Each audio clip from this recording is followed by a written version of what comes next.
My name is Jenny, and I'm a wife and mom raising 2 kids.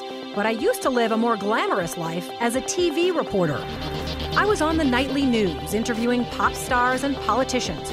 So when I said goodbye to TV and hello to motherhood, I suddenly discovered what we moms are up against. We live in a world that tells us to be rich and famous, thin and successful. You know, almost nobody says, "Oh, hey, you're a mom? That is fabulous." But you are fabulous, and I'm here to tell you why. It's the Channel Mom Show, celebrating you with Jenny Dean Schmidt. Brought to you by the Healthy Marriage Project. Just click on one of their ads to find out about a healthy relationship workshop near you. Oh my goodness. Welcome back to the Channel Mom Show, where we are here for you, Mom, right here on Mile High Sports Radio, AM 1510, FM 93.7. I am your host, Jenny Dean Schmidt. Now, I'm so excited for our next guest. I want you to know that Veronica hails from Cincinnati, Ohio, went to Ohio State University. She's got her degree in business management, and she did live in Atlanta for a while, where she managed restaurants for 6 years, which I think has got to be one of the... Tiring. It's got to be tiring. Don't you work till like 2 a.m.? Yes, all day, all night. I mean, you're always on call, so you never have a break in the restaurant industry. So we want to welcome Veronica Whitehead to the show. Hi, I'm so happy to be here. Oh, we're happy to have you. Here's the reason I have Veronica on. Veronica's about to get married to a pretty high-profile Bronco. You want to tell us who, Veronica? His name is Wesley Woodyard. Yes. He's one of the linebackers for the Denver Broncos. Yes. She smiles. You should see her smile. She has a big, beautiful ring that he gave her. She's so excited. But Veronica's very real about this. And I want people to hear her story, because I read a column that she wrote, and she basically started by saying, all that glitters is not gold, folks. And I know that what we're getting into with the NFL, she loves this man, but she understands that she's marrying into the NFL as well. And you got real honest about that. So tell me some of the things that you admitted to people are a concern when you're marrying into that lifestyle and that world, and how people treat your husband-to-be.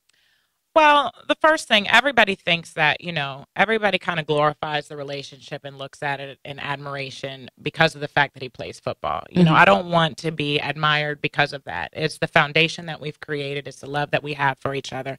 I mean, football stands for not for long.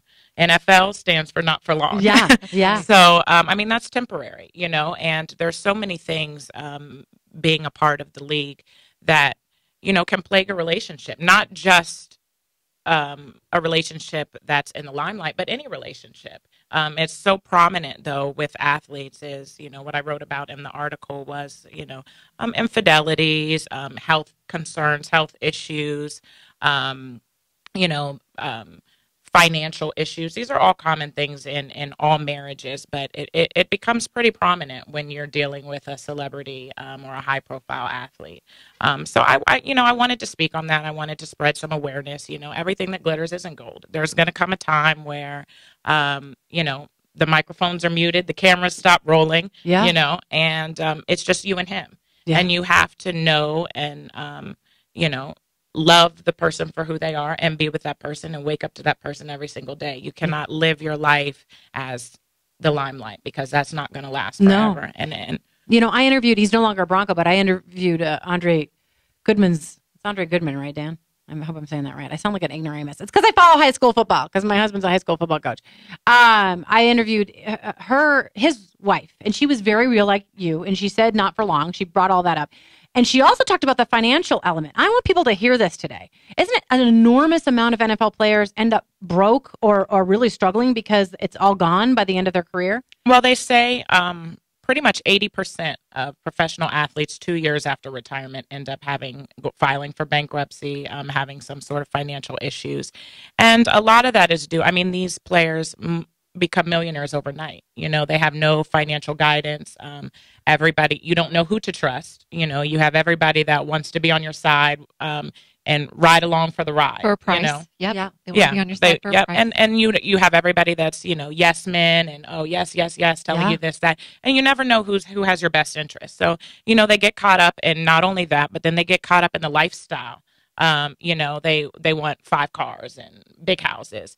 And I think that it's really important to maintain, one, to not live outside of your means, to maintain just a regular lifestyle, because if you're lucky, 10 years in the league. If you're lucky, most the average is somewhere around 5. Yeah. So, if those 10 years you're living as a millionaire, as soon as the NFL is over, you're not getting those type of checks anymore. Yeah. So you have a major drop from living this fabulous lifestyle to going back to the normal life. And that's hard. That transition is hard for people, you know. Unless you're prepared like you seem to be. Yes. I want people to know something. I love that you're so honest. I mean, the beginning of my show, I talk about how I used to be in television, and then I got out of television. And I was quote unquote just a mom, and everybody doesn't think that's nearly as important as being on TV. So I love that you're seconding that motion, and you're trying to tell people, hey, there's so much more than just the fact that my husband-to-be plays NFL football. Tell me what else you love about Wesley. Obviously, you love football. You've admitted that to me. But what you didn't just fall in love with him because he's a Bronco. What tell me about?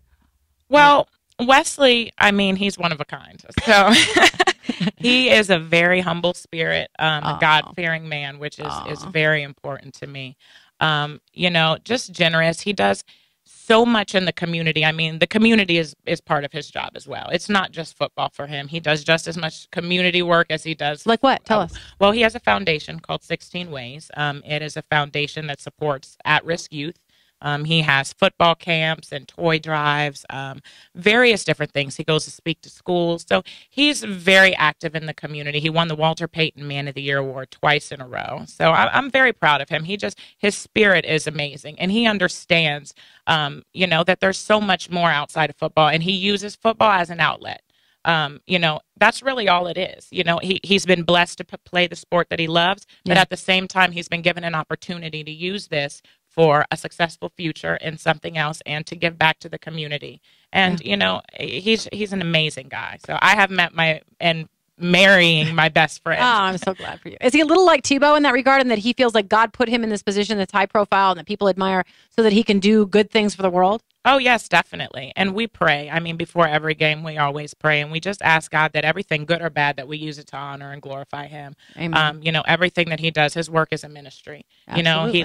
He loves playing, but at the same time, he has an opportunity to serve. And that's the most important thing. Does he hurt? I just think of all those NFL football players limping around when they're 35. Oh, yeah. It can get bad. I mean, they take a toll on their bodies. A lot of them have been playing. He's been playing since elementary almost, and so after a while, once you're done, your body starts to really feel those hits. Absolutely. And that's another thing, that's something that you have to deal with. Marriage is through sickness and health, till death do you part. So if it comes, God forbid, to a place where I'm going to have to take care of him, you have to have that mental capacity, and you have to understand you can't marry someone or be with somebody just for those things. Absolutely. You know that this is for the long haul. I'm going to be with you if you can't walk. You know, and that's important. You make me want to cry. You should give a marriage prep class, Veronica.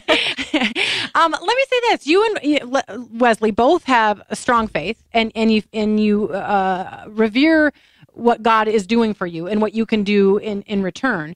First of all, will he come on the show and talk about to me about all the situation at some point? Someday will the NFL let him do that? Because I would love to talk to you about marriage and how the two of you are going to prepare for doing that in the NFL. So do you just put a bug in his ear about that? I sure will. Here's my question. You have to prepare for the fact that girls are going to be throwing themselves at him potentially, that he's going to get certain kind of people to try to woo him because of the money that he makes and because of his high profile status.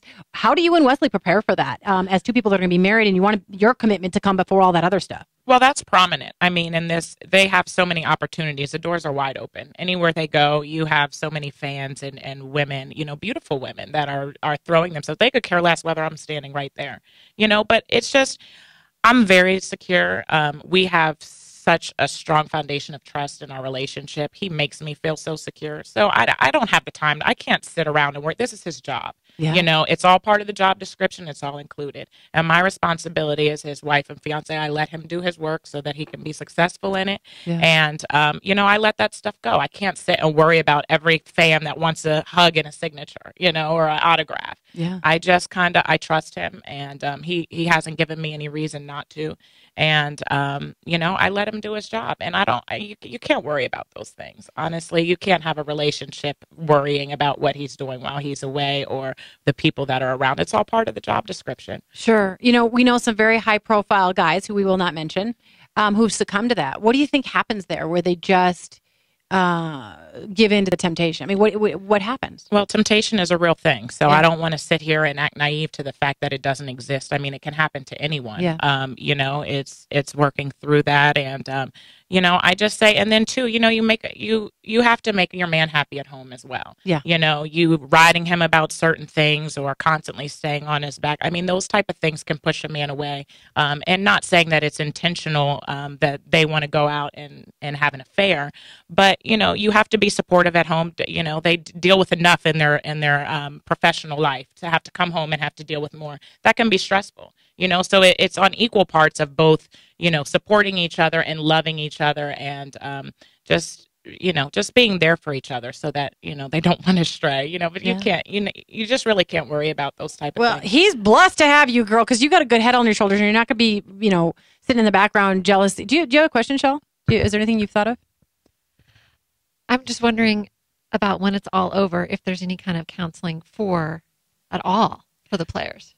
Well, I mean, you can partake in, you know, we're doing our premarital counseling. I mean, if any issues or anything were to arise, me and Wesley would always, we're in it for the long haul. We want to, you know, stay together. We come from, you know, families of divorce and we really want to break that cycle. Yeah. You know, but after it's over, it's very tough on athletes, you know, because they've been doing this their entire life. Once the career is over, what skill set do you have? You know, what is it that you would want to do when this is something that you've been doing your whole life? It makes it very difficult, which is another reason I think people fall into financial issues, is because they don't know what else to do. They might not have the skill set to do anything. So, you know, it's just important to use this time now to start building your career, to try and find outlets and things that you can do to build a skill set and to work. And somewhere along the way, we only got about a minute left. Somewhere along the way, somebody told them in our society, in our culture, that the most important thing they could be is an NFL football player, and forgot to tell them, hey, you can do a lot for the world after that. Definitely. And you get that. I think you build Wesley up on the fact that he wants to help the world. Oh yeah, definitely. He has a lot of plans for after football. Awesome. And he's taking the time right now to make sure to instill that. With our 1 minute left, do you plan to have a family, and what does he want to do after it's over? Well, we do. We want 3 kids, you know, Lord willing. Yeah. So that's what we're working with once we get married. Well, and I wish you well. I hope that happens for you, girl. And I'm sorry, what was the next question? Just what he wants to do with his... well, a couple things. He wants to definitely possibly go into coaching. The time, that's a lot of time. You know, so that's one of the cons. But coaching or broadcasting possibly. Yeah. And you too. Yeah. We're going to get you in. Isn't she good? She could do voice. this. Yeah. Oh, thank you. You can join me again on this show, girl. Veronica Whitehead, the fiance of Wesley Woodyard. We love you. It's been awesome to have you on the show. And I appreciate your message. So don't give up on that message because people need to hear it. I won't. Well, thank you so much. Thanks for having me. Oh, our pleasure. God bless you.